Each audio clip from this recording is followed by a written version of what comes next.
안녕하세요. 유명숙입니다. 네, 오늘은 지난 시간에 이어서 월크북 156페이지 큰 2번 할 차례입니다. 그 이후 아가야에서 기록한 로마서 방가로 1번 마게도냐에서 드디어 고린도로 이제 내려갑니다.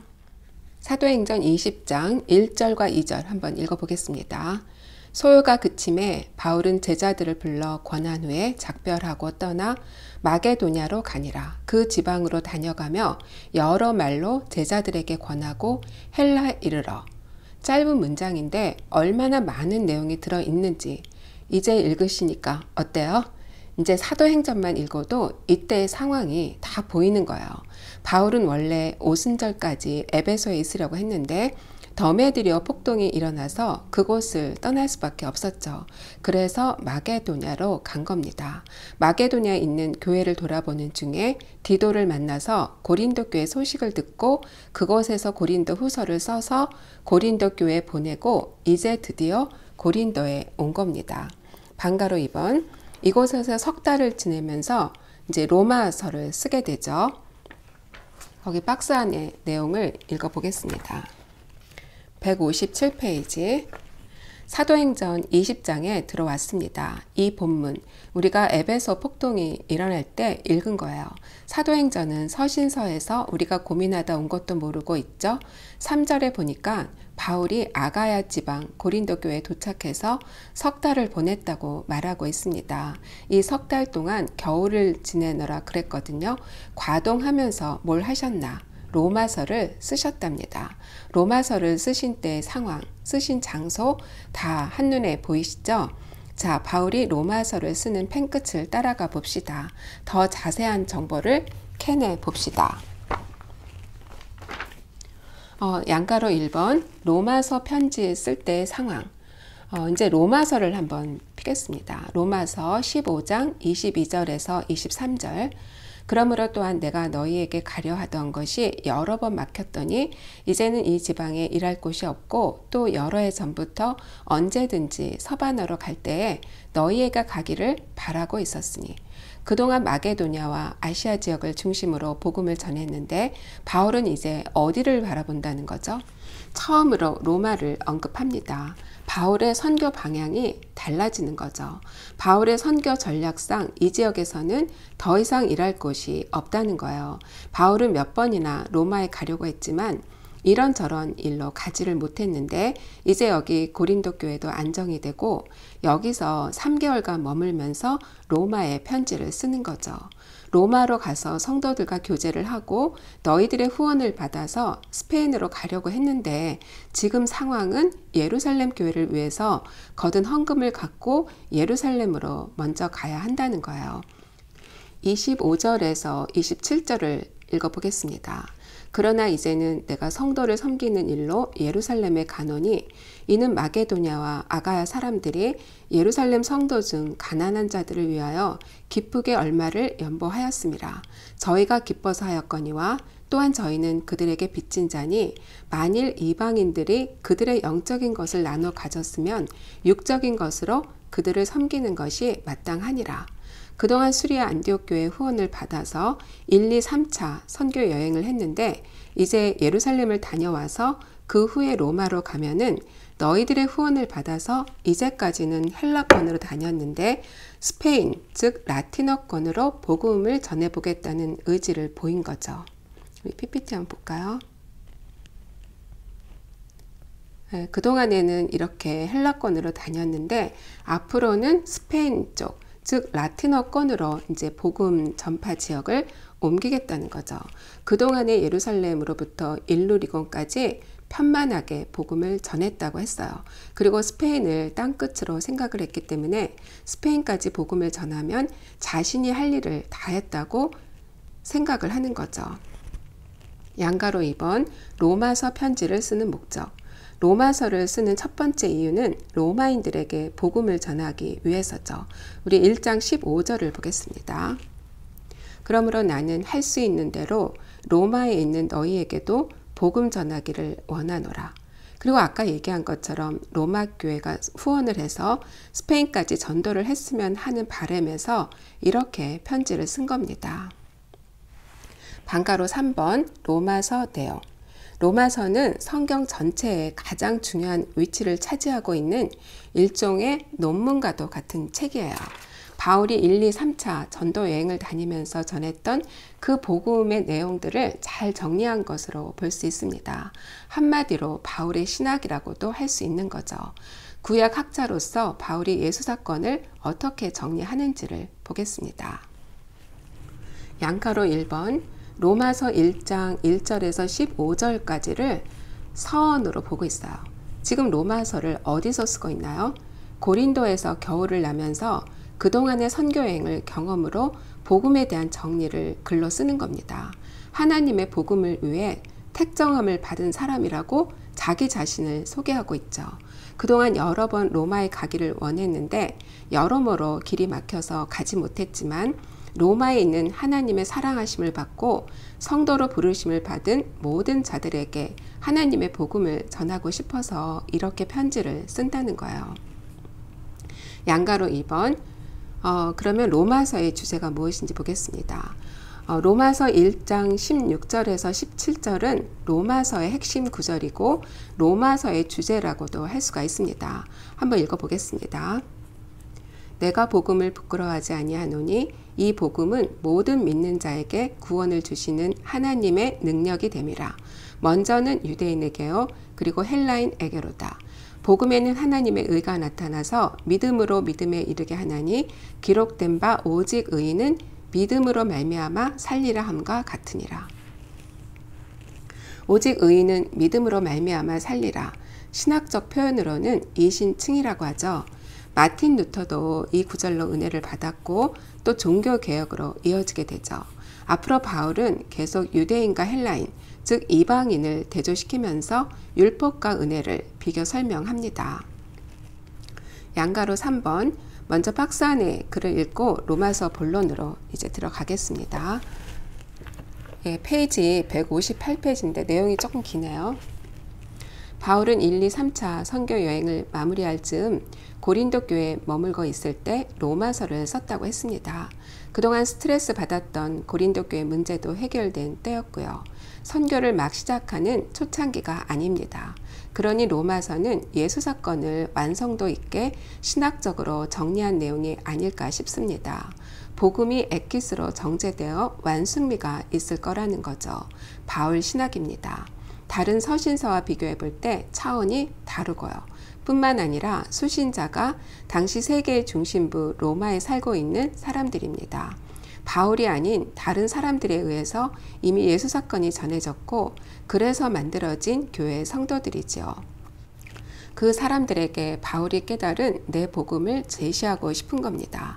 바울의 선교 영역이 헬라어권에서 라틴어권으로 넘어가는 큰 분기점에서 논문 한 편을 정리하게 되었습니다. 우리가 지금까지 선교 여행을 따라다녔지만 그는 회당을 중심으로 살아갔던 유대인들과 그들에 의해 유일신에 접촉하게 된 이방인들, 이 두 부류의 사람들에게 선교를 했습니다. 그러다 보니 바울이 지금까지 복음을 전한 대상은 두 그룹이었다는 사실이 먼저 선명하게 타겟팅이 될 수밖에 없습니다. 유대인과 헬라인입니다. 유대인과 이방인 무슨 의미입니까? 이게 단순한 용어입니까? 아닙니다. 대단한 용어입니다. 성경 전체의 흐름이 무엇입니까? 창세기 12장 1절에서 3절 너로 인하여 모든 민족이 복을 얻으리라. 열방 행전입니다. 구약으로부터 흘러온 유대인 역사 속에서 제대로 그걸 못했는데 예수 사건이 나타났습니다. 그런데 이 사건이 왜 이방인에게 흘러가야 하는지 논리적으로 완전히 정리해 놓았다면 이 주제는 1등 논문 아닙니까? 성경 전체의 핵심 사상을 논증한 단단한 교리 책입니다. 성경 목록으로서도 굉장한 의미가 있습니다. 스토리와 역사만 그렇게 흘러가는 것이 아니라 논리적으로도 정확하게 정돈되어야 하는데 그걸 로마서가 해냈다는 거죠. 왜 유대인에게요? 또한 헬라인에게로다 여야 하는지 바울은 그것을 논증했고 실제로 그렇게 살았습니다. 예수 사건을 이방인에게 전파할 때 유대인에게 핍박을 받아가며 교리로도 똘똘 뭉쳐 놓았으니 말입니다. 그러니 바울이 로마서에서 쓰고 있는 단어 유대인이란 말에는 감정이 묻어 있을 것 같습니다. 헬라인도 마찬가지고요. 그냥 단어가 아닐 거예요. 우리에게도 바울의 심정이 좀 느껴져야 로마서가 훨씬 컬러풀하게 읽혀질 겁니다. 바울은 이렇게 쓴 로마서를 베베를 통해 로마에 전달합니다. 이제 로마서 본문을 들여다보겠습니다. 우선 바울은 모든 사람이 죄인임을 선포했어요. 이방인, 즉 헬라인도 죄인이고 유대인도 죄인이라는 거예요. 율법의 행위로는 단 한 사람도 하나님 앞에 의롭다함을 받지 못하고 오직 십자가의 복음만으로 의롭게 된다는 겁니다. 이스라엘 백성들은 자신들은 하나님으로부터 직접 율법을 받은 민족이기 때문에 다른 이방인들과 다르게 의로운 백성들이라고 생각했던 거죠. 하지만 바울은 율법은 단지 죄를 깨닫게 해줄 뿐이고 그들의 조상인 아브라함도 하나님을 믿음으로써 그것이 의로 여겨졌다는 이야기를 합니다. 아브라함 당시 율법이 있었나요?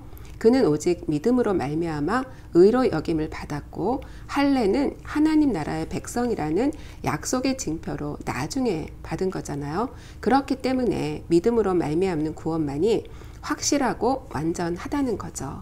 예수 그리스도의 십자가 복음만이 심판을 피하는 유일한 길이라는 겁니다. 이것이 바울이 주장하는 마이 가스펠이었어요. 그렇다면 그리스도인들은 어떻게 살아야 될까요? 이전처럼 살 수는 없겠죠. 바울은 6장, 7장, 8장에서 그리스도인들은 옛 자아가 죽었기 때문에 이제는 성령을 쫓아 살아야 한다는 이야기를 합니다. 죄와 율법으로부터 해방되었지만 그럼에도 불구하고 끊임없이 죄와 싸워야 하는 존재이기 때문에 성령님의 도우심이 없이는 이룰 수가 없다는 거죠. 성령님의 도우심을 받아서 우리 각자 구원의 완성을 이루어 나가라고 이야기를 합니다. 이방인들은 예수를 믿음으로 구원을 얻는데 아직도 율법만을 고수하는 이스라엘 백성들은 어떻게 구원을 얻을지 바울은 고민이 되는 거예요. 이방의 사도로 부름을 받았지만 동족에 대한 깊은 사랑을 표현을 하고 있죠. 우리 9장 1절에서 3절을 보겠습니다. 내가 그리스도 안에서 참말을 하고 거짓말을 아니하노라. 나에게 큰 근심이 있는 것과 마음에 그치지 않는 고통이 있는 것을 내 양심이 성령 안에서 나와 더불어 증언하노니 나의 형제 곧 고륙의 친척을 위하여 내 자신이 저주를 받아 그리스도에게서 끊어질지라도 원하는 바로다. 여기서 나의 형제 곧 고륙의 친척은 누구를 말하는 거죠? 유대인을 말하는 거예요. 바울도 유대인이잖아요. 자기 자신이 그리스도에게서 끊어질지라도 그들이 구원에 이르기를 바란다는 바울의 처절한 표현이죠. 1장 18절부터 시작된 구원에 관한 이야기가 11장에까지도 계속 이어지면서 유대인과 헬라인을 뛰어넘어 전 인류에 이르는 구원의 날을 소망하는 거예요. 그리고 12장부터는 이런 은혜를 입은 그리스도인들이 어떻게 살아야 할지를 설명해 주고 있습니다. 12장 1절 그러므로 형제들아 내가 하나님의 모든 자비하심으로 너희를 권하노니 너희 몸을 하나님이 기뻐하시는 산 제물로 드리라. 이는 너희가 드릴 영적 예배니라. 너희는 이 세대를 본받지 말고 오직 마음을 새롭게 함으로 변화를 받아 하나님의 선하시고 기뻐하시고 온전하신 뜻이 무엇인지 분별하도록 하라. 바울은 1, 2, 3차 여행을 다니면서 많은 유대인들에게 율법을 지키지 않아도 된다는 율법 폐기론자 같은 오명을 쓰면서 복음을 전파했던 사람이었어요. 바울 자신도 그 사실을 잘 알고 있었던 거죠. 그렇기 때문에 바울은 진정한 그리스도인이라면 율법을 뛰어넘어서 얼마나 거룩한 삶을 살아야 하는지를 설명해 주고 있는 거예요. 그리고 12장, 13장, 14장에서 형제를 비판하지 말고 형제로 거리끼게 하지 말고 13장 8절에서 이제 뭐라고 하는지 볼까요? 피차 사랑의 빛 외에는 아무에게든지 아무 빛도 지지 말라. 남을 사랑하는 자는 율법을 다 이루었느니라. 사랑이 율법의 완성임을 이야기하고 있는 거예요. 그리고 끝으로 자기의 주변 상황을 이야기하면서 동력자들을 챙기고 마지막 인사를 합니다. 마지막 16장에 보면은 동력자들의 이름을 거론하는데 바울이 로마에 있는 성도들과 어떻게 교제했는지에 대해서는 자세히 나와 있질 않잖아요. 그런데 이미 많은 동력자들이 그곳에 가서 사역하고 있다는 것을 이 명단을 통해서 알 수가 있는 겁니다. 16장 3절을 보겠습니다. 너희는 그리스도 예수 안에서 나의 동력자들인 브루스기와와 아굴라에게 문안하라. 지금 누가 로마에 가 있다는 거예요? 에베소에 있었던 브루스길라와 아굴라가 벌써 로마에 가 있는 거예요. 자기와 사역했던 어느 한 사람도 소홀히 하지 않는 바울의 세심한 면모를 볼 수가 있습니다. 이렇게 로마서는 신앙의 연륜이 쌓여가면 갈수록 신앙의 정수를 더 느낄 수 있는 아주 귀한 책이라고 할 수가 있죠. 신약 내비게이션 책을 보면서 자세히 읽으시면은 더 깊은 깨달음을 얻으실 수 있을 겁니다. 큰 3번 1, 2, 3차 선교 여행을 마무리 짓는 예루살렘 행까지의 스토리. 바울은 로마서를 다 쓰고 이제 고린도를 떠납니다. 3개월이 지나갔죠. 3차 선교 여행의 중심 사역지인 에베소를 떠날 때 여행 계획의 1순위가 어디였었나요? 마게도냐였죠. 그리고 2순위는 아가야, 그리고 3순위가 예루살렘이었어요. 사실 헬라권의 선교를 다 마쳤기 때문에 예루살렘 행은 1, 2, 3차의 선교 여행을 전체적으로 마무리하는 최종 목적지라고 해도 과언이 아니죠. 이제 더 이상 이 지역에서는 할 일이 없다고 할 정도였으니까요. 그래서 바울은 예루살렘의 헌금을 가져다 주고 로마로 가고 싶다고 한 겁니다. 그렇기 때문에 로마서를 기록한 다음 바울의 행적은 예루살렘 행이 될 수밖에 없는 거죠. 사도행전 20장 1절에서 3절을 다시 한번 읽어보겠습니다. 소요가 그침에 바울은 제자들을 불러 권한 후에 작별하고 떠나 마게도냐로 가니라. 그 지방으로 다녀가며 여러 말로 제자들에게 권하고 헬라에 이르러 거기 석 달 동안 있다가 배 타고 수리하러 가고자 할 그때에 유대인들이 자기를 해하려고 공모하므로 마게도냐를 거쳐 돌아가기로 작정하니. 그리고 아래 박스 내용이 또 있는데요. 그걸 읽으면은 그동안에 공부한 내용들이 이제 정리가 됩니다. 자, 이제 로마서를 지나갑니다. 그러면 그 다음 성경 스토리는 무엇일까요? 사도행전으로 돌아가야 한답니다. 사도행전 20장 1절에서 3절, 에베소 목회를 마무리 지을 때 에베소를 떠나 마게도냐를 거쳐 그리스에 이르렀다는 본문 기억나시죠? 그곳으로 다시 돌아와야 합니다. 우리가 10일가를 지나는 동안 사도행전으로 치면 아직도 20장 1절에서 3절을 벗어나지 못하고 있었네요. 석 달 동안 고린도에 머무르면서 로마서를 썼다는 기록이 바로 이 기록이기 때문입니다. 이제는 드디어 사도행전 20장 3절을 지나갈 때가 되었습니다. 그 다음 목적지는 예루살렘입니다. 이젠 아시겠죠? 여행 계획도 생각나시고 헌금 거둔 것을 전달하는 일이 아직 남은 거 아시죠? 자, 이제 우리도 예루살렘을 향하는 여행길을 재촉합시다. 예루살렘에 가서 바울이 결국은 체포되지만 말입니다. 방가로 1번 3차 선교 여행의 마지막 경로를 이제 지도로 보겠습니다. 고린도에서 3개월을 머물면서 이제 로마서를 썼고 이제 전부 여행을 마무리하고 이 고린도 지역을 떠나는 거예요. 그래서 베레아, 데살로니가, 빌립보, 이 마게도냐 지역을 다 돌아보고 드로아를 거쳐서 아소, 미둘레네, 그리고 이제 밀레도에 와서 이제 에베소 장로들을 다 불러서 마지막 설교를 하고 바다라, 두로, 그다음에 가이사랴, 그리고 예루살렘에 와서 이제 체포가 되는 겁니다. 이게 이제 마지막 선교 여행의 경로예요. 이제 이 부분을 방가로 입원해서 자세히 다룰 겁니다. 20장 3절 다시 한번 읽어보겠습니다. 거기 석 달 동안 있다가 배 타고 수리하러 가고자 할 그때에 유대인들이 자기를 해하려고 공모함으로 마게도냐를 거쳐 돌아가기로 작정하니. 암살단이 있다는 정보 때문에 행로를 변경해서 다시 거꾸로 마게도냐로 올라가게 되는 거예요. 왔던 길로 이제 다시 가는 거죠. 원래는 이제 그 바닷길로 가려고 했는데 암살단이 있다는 소식을 듣고 육로로 다시 방향을 바꾼 거죠. 4절에 보니까 동행이 있다고 했어요. 헌금을 전달하기 위해서 각 지방의 대표들이 이제 드로아에서 만나기로 한 겁니다. 바로 헌금 사절단들이죠. 드로아가 어떤 곳이었나요? 마게도냐로 올라갈 때 디도가 오지 않아서 복음의 문이 활짝 열렸었는데도 복음을 전하지 못했던 곳이었잖아요. 다시 돌아가는 길에 이곳에 들려서 밤을 새워가며 복음을 전하는데 유두고라고 하는 청년이 졸다가 3층에서 떨어져 죽은 거예요.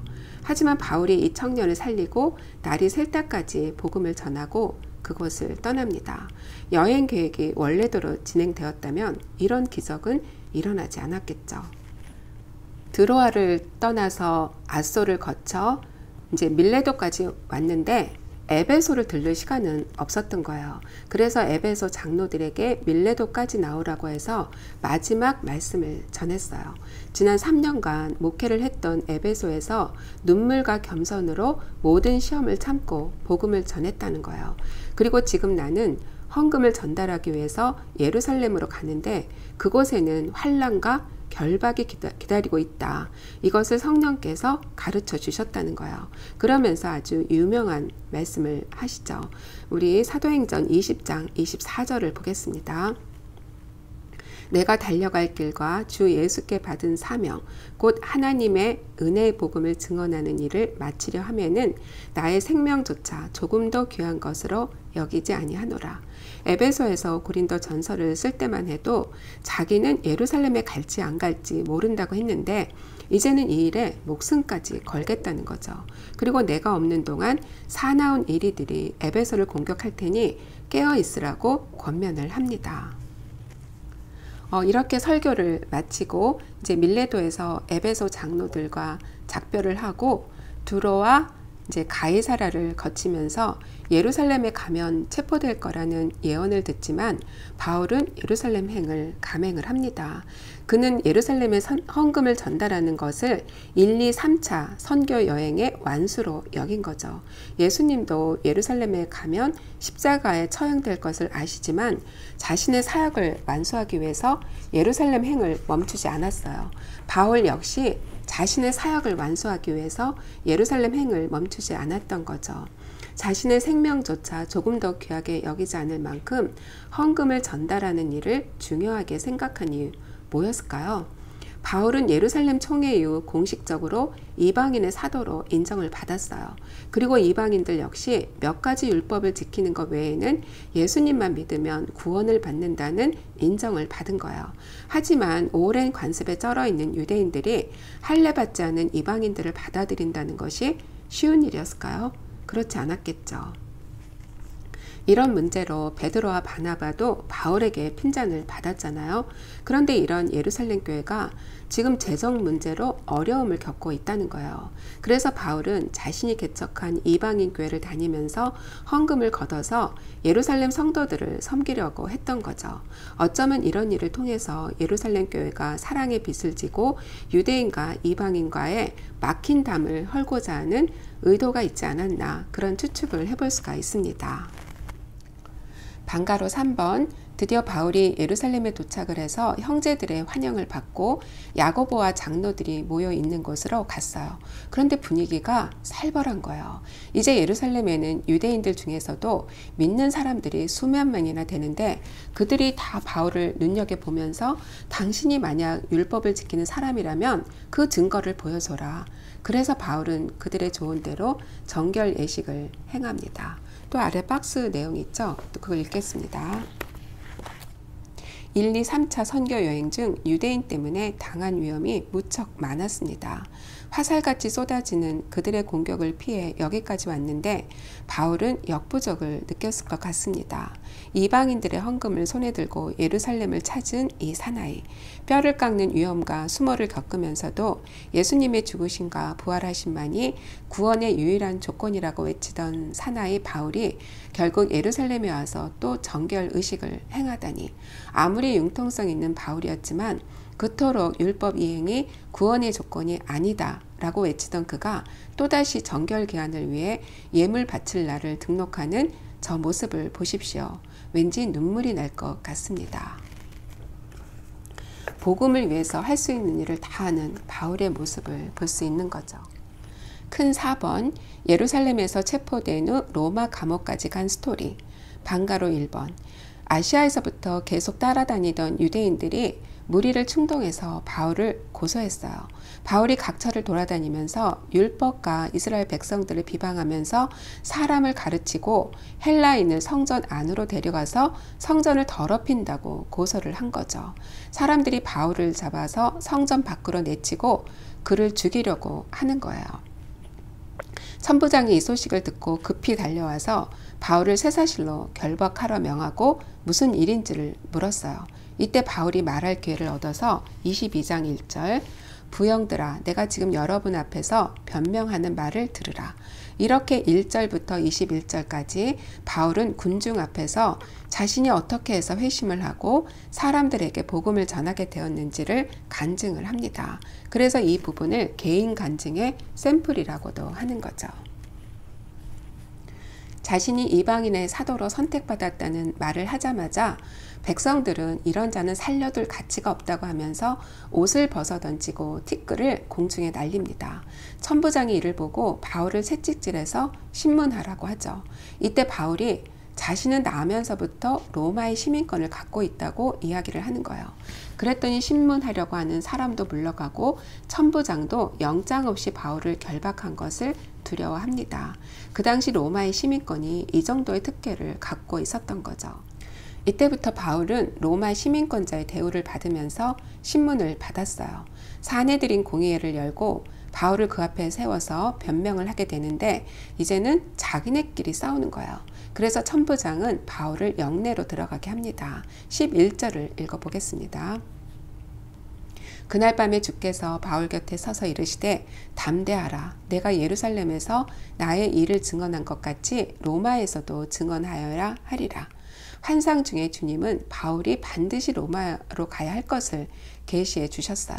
아마도 바울은 이 계시를 듣고 항소를 해서라도 로마로 갈 결심을 한 듯 싶습니다. 네, 아래 박스 부분을 또 읽겠습니다. 로마 천부장, 유대 대제사장, 사내들인 공의회. 이 두 그룹은 예수님 때나 스데반 때나 동일한 정치 세력입니다. 이 두 그룹 사이에서 밀고 당기면서 벌어지는 재판 과정은 드라마틱합니다. 사도행전이 끝날 때까지 읽다 보면 바울은 얼마나 정확하게 증언을 하는지 통쾌합니다. 한 대목 한 대목 자세히 읽어보면 영화를 보듯이 재미있답니다. 바울은 드디어 깨닫습니다. 자기가 로마에 가겠다는 한 계획이 있었는데 죄수의 몸으로 가게 된다는 사실을 말입니다. 황제에게 항소하면 황제 앞에서도 변증할 기회를 갖게 될 것이라는 비전이 몰려온 것 같습니다.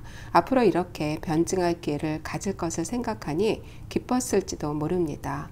예루살렘에 파견 나온 당시의 로마 총독 베스토 벨릭스 총독들 앞에서 증언하는 장면을 기대하십시오.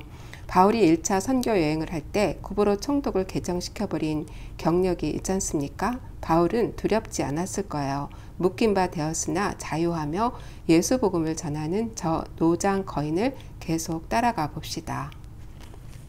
방가로 2번, 벨리스 총독 때 가이사랴 감옥에 2년 감금. 바울이 로마 영내로 들어가 버리니까 유대인들은 바울이 죽기 전에는 아무것도 먹지 않겠다고 맹세를 하는 거예요. 그리고 바울을 죽일 계획을 세웁니다. 이 소식이 전해지자 바울을 가이사랴로 옮길 때 엄청난 군사력이 동원되죠. 우리 한번 볼까요? 사도행전 23장 23절.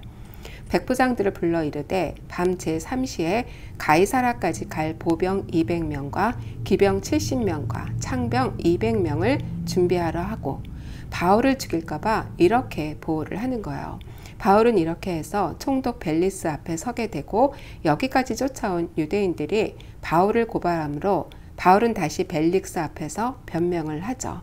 하지만 별다른 제목을 발견하지 못한 벨릭스는 바울을 가이사랴 감옥에 감금시키고 어느 정도의 자유를 허락해 줍니다. 방가로 3번, 이제 2년이 지났어요. 베스토가 새로 부임을 해서 예루살렘에 갔을 때 대제사장 그룹과 유대인들이 또다시 바울을 고소합니다. 베스토가 가이사랴에 와서 바울을 신문하고 예루살렘에서 재판을 받자고 하지만 바울은 가이사에게 상소를 하겠다고 합니다. 그리고 며칠 후 아그리빠 2세 부부가 베스토 총독에게 부임 인사를 하기 위해서 가이사랴에 왔어요. 그때 바울이 아그리빠 2세 부부와 베스토 총독 앞에서 자신의 지나온 삶과 회심 그리고 자신의 사명이 무엇인지에 대해 증언을 하죠. 아그리빠는 이 말을 듣고 가이사에게 상소만 하지 않았어도 석방될 수 있을 뻔했다고 베스토에게 이야기를 합니다. 방가로 4번, 결국 바울은 죄수의 몸으로 로마로 가게 되죠. 황제에게 재판을 받으러 가는 겁니다. 27장 1절 볼까요? 우리가 배를 타고 이달리아로 가기로 작정됨에 바울과 다른 죄수 몇 사람을 아고스도 대 백부장 율리로란 사람에게 맡기니. 여기 우리라는 말이 또 나오죠. 그럼 누구를 가리키는 건가요? 누가가 다시 합류했다는 이야기죠. 바울이 가이사랴 감옥에 2년간 있을 때 예루살렘에 머물러 있다가 바울이 로마로 가게 되니까 다시 합류를 하게 된 겁니다. 2년간 예루살렘에 있을 때 누가복음을 쓴 것으로 추정을 하죠. 처음엔 아드라 뭇데노 배를 타고 출발하지만 중간에 배를 바꿔 타고 또 풍랑으로 난파하기도 하고 섬에 불식착도 하고 정말 드라마틱하게 로마로 향합니다. 방가로 5번, 모진 풍파 속에 약 석 달이 걸려서 바울은 로마에 도착을 했어요. 성도들이 마중을 나오고 바울은 그러한 성도들을 모아서 강론을 시작합니다. 비교적 자유롭게 하나님의 말씀을 전하죠. 사도행전 28장 마지막 2절을 읽어보겠습니다. 바울이 온 이태를 자기 셋집에 머물면서 자기에게 오는 사람을 다 영접하고 하나님 나라를 전파하며 주 예수 그리스도에 대한 모든 것을 담대하게 거침없이 가르치더라. 비록 갇혀있지만 바울은 로마에 와서도 계속 하나님 나라의 복음을 전파하는 겁니다. 놀라운 하나님의 역사죠. 큰 5번, 그 이후에 나머지 바울 서신 정리하기. 지금까지 전부 몇 건의 서신서를 기록했나요? 2차 여행 중에 고린도에서 데살로니가 전후서, 또 갈라디아서 이렇게 썼고요. 그 다음에 3차 여행 중에는 에베소에서 고린도 전서를 쓰고 마게도냐로 올라가서 고린도 후서를 쓰고 다시 고린도에 와서 로마서, 이렇게 총 6건의 서신서를 이제까지 썼어요. 이제 로마 감옥에 수감되고 나서 이제 쓸 서신서가 전부 7건인데 뭐가 남아있죠? 에베소서, 골로새서, 빌레몬서, 빌립보서, 보통 옥중 서신이라고 하죠. 이 4권하고 디모데 전후서, 디도서, 이렇게 3권의 목회 서신이 남아 있습니다. 방가로 1번, 먼저 옥중 서신 4권을 정리해 보겠습니다. 이번엔 박스 안에 내용이 굉장히 많죠. 예, 또 162페이지에 있는 박스 내용을 읽겠습니다. 바울은 셋집에 유하면서 2년 동안 찾아오는 사람들을 영접하며 복음을 전할 수 있었습니다. 아직 미결수로 있으면서 그의 소원대로 로마에서 복음을 전하게 된 거죠. 그가 그토록 가고 싶었던 로마를 이런 방법으로 오게 된 것이 특별합니다. 전천후 적응력, 복음을 깨달은 사람이 누리는 자유에서 오는 힘인 것 같습니다. 이렇게 감옥에 있는 동안 노예였다가 도망 나온 오네시모를 만나게 됩니다. 그런데 마침 오네시모의 주인 빌레몬은 바울이 아는 사람인 거예요. 그래서 그를 용서해주고 받아들여 달라는 편지를 쓰면서 옥중 서신이 시작된답니다. 빌레몬에게 편지 쓰면서 그가 다니던 교회 골로새에 한 통 더 보낸 골로새서, 또 그리로 가는 길에 있는 에베소 교회에도 한 통 보낸 것으로 보입니다. 두 기고가 동행합니다. 먼저 빌레몬서를 보겠습니다. 오네시모를 받아주고 용서하라는 목적으로 빌레몬에게 이 편지를 보내는데, 빌레몬이 속해 있는 교회가 골로새 교회예요. 근데 그 교회의 리더인 아키포에게도 문안을 합니다. 골로새 교회는 바울의 동력자인 에바브라가 개척한 교회죠. 자신이 직접 개척을 하진 않았지만은 편지 하나를 쓸 때에도 이렇게 세심한 주의를 기울이는 모습을 볼 수 있습니다. 바울은 두기고에게 이 편지를 전달하죠. 그리고 인사말을 쓸 때 디모데를 거론하는 것으로 봐서 디모데도 지금 로마에 있다는 거예요. 다음에 골로새서 1장 1절을 읽어볼까요? 하나님의 뜻으로 말미암아 그리스도 예수의 사도된 바울과 형제 디모데는 여기서도 디모데를 거론하고 있죠. 빌레몬서를 쓰면서 빌레몬과 아키뽀가 리더로 있는 골로새 교회에 한 통 더 쓴 것으로 보입니다. 4장 18절 나 바울은 친필로 문안하노니 내가 매인 것을 생각하라. 은혜가 너희에게 있을지어다. 아직 감옥에서 이 편지를 쓰고 있다는 것을 볼 수 있죠. 끝인사를 하면서 자신의 동력자인 마가, 누가, 아리스다고, 데마, 에바브라 이런 사람들의 이름을 거론하는데 1차 때 불미스럽게 헤어진 마가하고도 계속 교제가 있었다는 것을 볼 수 있죠. 그리스도만이 주님이시고 교회의 머리가 되심을 가르쳐주고 거짓 철학이나 그 당시 유행하는 금욕주에 속지 말고 새 사람이 된 그리스도인은 보다 적극적으로 그리스도의 아름다운 덕행과 사랑을 실천해 줄 것을 당부하고 있어요. 그리고 에베소서 바울이 직접 개척해서 3년간 목회를 했던 교회이기 때문에 에베소 교회에 대한 애정은 남달랐을 거라는 생각이 듭니다. 예루살렘을 향해 가던 중에 밀레도에서 장로들을 따로 만났던 거 기억나시죠? 그때 이후 이렇게 감옥에서 편지를 쓰는 겁니다. 골로새를 가려면 반드시 이 에베소를 지나가야 되기 때문에 가는 길에 이 편지를 전한 것으로 보입니다. 6장 21절에 보면은 빌레몬서를 전해준 두기고가 이 편지를 들고 간 것을 보면 알 수 있는 거죠. 그래서 내용도 골로새서와 거의 비슷한 내용이죠. 고린도 교회나 갈라디아 교회하고는 달리 사도권이라든지 교회 분쟁에 있어서 쓴 게 아니기 때문에 비교적 평화로운 분위기 속에서 권면하는 내용들이에요. 교회는 어떤 모습이어야 하는지, 가정생활은 어떻게 해야 하고 주종관계는 어떻게 해야 되는지 이런 문제들을 찬찬히 다룹니다.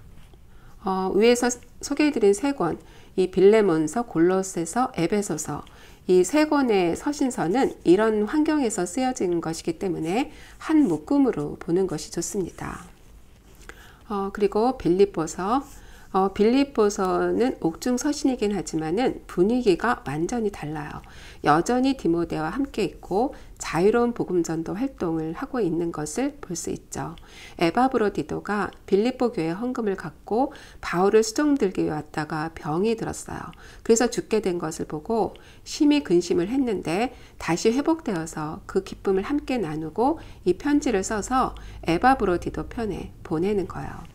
그리스도의 겸손을 배우고 하나님의 흠없는 자녀로 살 것을 권면해주고 있습니다. 근본이 하나님의 본체이신 그리스도 예수의 마음을 품고 살라는 거죠. 4장 15절에서 16절을 한번 읽어보겠습니다. 빌립보 사람들아 너희도 알거니와 복음의 시초에 내가 마게도냐를 떠날 때에 주고받는 내 일에 참여한 교회가 너희 외에 아무도 없었느니라. 데살로니가에 있을 때에도 너희가 한 번뿐 아니라 두 번이나 나의 쓸 것을 보내었도다. 빌립보 교인들이 다른 교회보다 헌금을 잘했던 것 같아요. 바울이 이 이야기를 여러 번 하죠. 그들이 보낸 헌금에 대해서 이는 받으실 만한 향기로운 제물이요 하나님을 기쁘시게 한 것이라고 기록하고 있습니다. 아마도 바울이 사역을 하면서 아주 요긴하게 썼던 모양이에요. 방가로 2번 목회 서신 3권 정리하기. 164페이지에 있는 그 박스 안의 글을 또 읽겠습니다. 자, 우리는 바울과 함께 로마 감옥에 있었죠. 꼭 2년 동안 구금되어 있었어요. 셋집에 유하면서 자유롭게 로마에 복음을 전한 모습을 보았습니다. 감옥에서 쓴 편지인데도 오히려 편안한 듯한 느낌을 받았죠. 2년이 되자 이후 다시 자유로운 몸으로 활동을 재개한답니다. 이때를 소위 4차 선교 여행이라 부르기도 하는데 이때 기록한 서신서를 목회 서신이라고 합니다. 디모데와 디도에게 교회를 맡겨놓고 목회를 이렇게 해라 하고 목회 훈련을 시키고 계시네요. 마치 모세가 여호수아를 후계자로 세웠듯이 또 예수님도 제자들을 훈련시켜 가면서 대중활동을 하셨듯이 똑같은 전략입니다. 다음 세대에게 리더십을 넘겨줘야 하는 거죠. 자, 디모데 전서부터 살펴봅시다. 구약도 그랬듯이 순서대로 되어 있지 않죠? 목록 하나하나가 다시 보여야 합니다. 먼저 디모데 전서를 보겠습니다. 바울의 서신을 보면은 인사말에 늘 디모데가 거론되면서 함께 있는 것을 볼 수 있었는데 이번에는 수신자가 누구예요? 디모데가 되는 거예요. 1장 2절을 보겠습니다. 믿음 안에서 참 아들 된 디모데에게 편지하노니.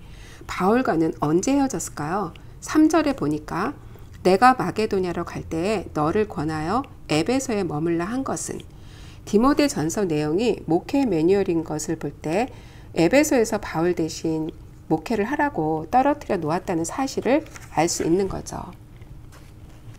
디모데는 바울이 1차 로마 구금 때까지는 계속 같이 있었어요.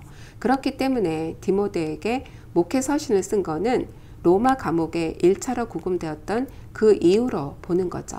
디모데가 에베소에서 목회를 하고 있는 정황이나 또 서신서 안에 바울의 자유로운 모습의 내용을 볼 때 감옥 안에 있다는 느낌은 없는 거예요.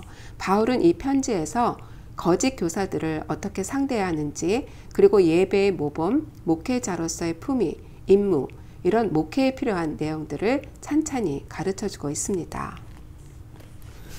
그 다음 디도서 1장 5절, 내가 너를 그레데에 남겨둔 이유는 남은 일을 정리하고 내가 명한 대로 각성의 장로들을 세우게 하려 함이니. 바울도 언젠가 그레데에 갔었고 그곳에 디도를 남겨둔 거죠.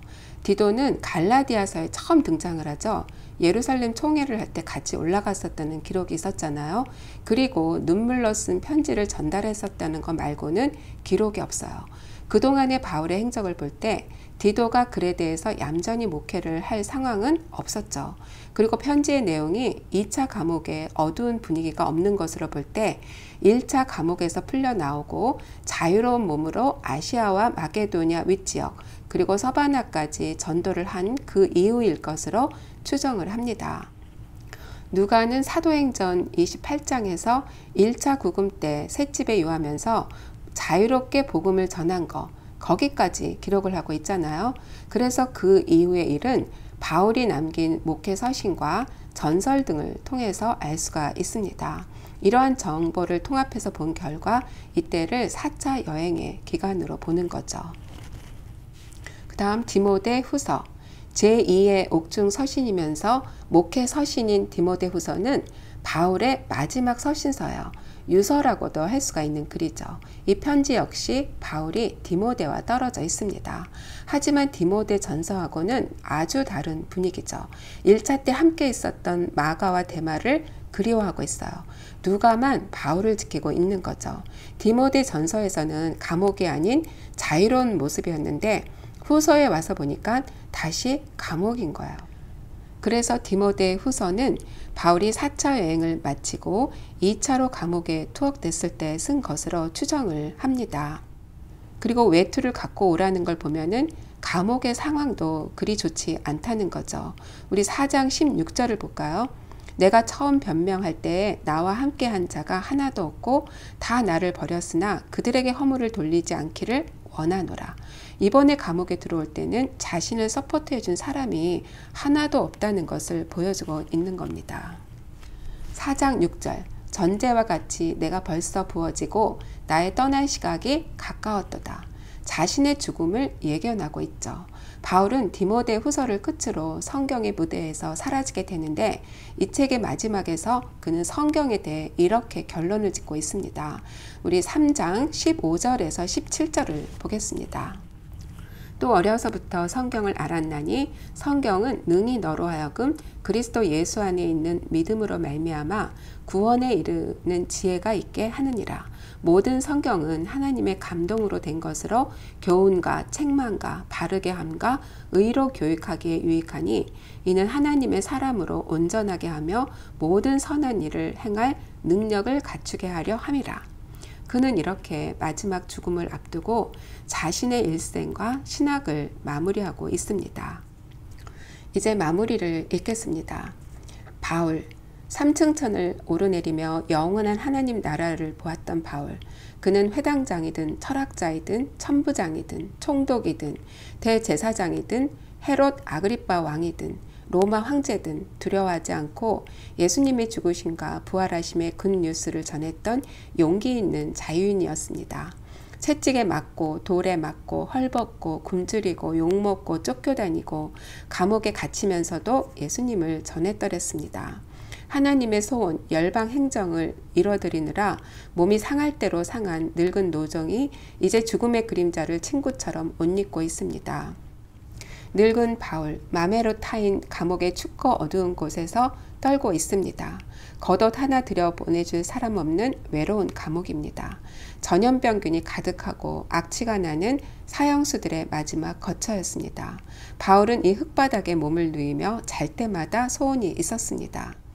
제1차 선교 여행 때 루스드라에서 만난 이후 계속해서 그림자처럼 따라다녔던 아들 같은 디모데를 한 번만 더 보고 죽고 싶었습니다.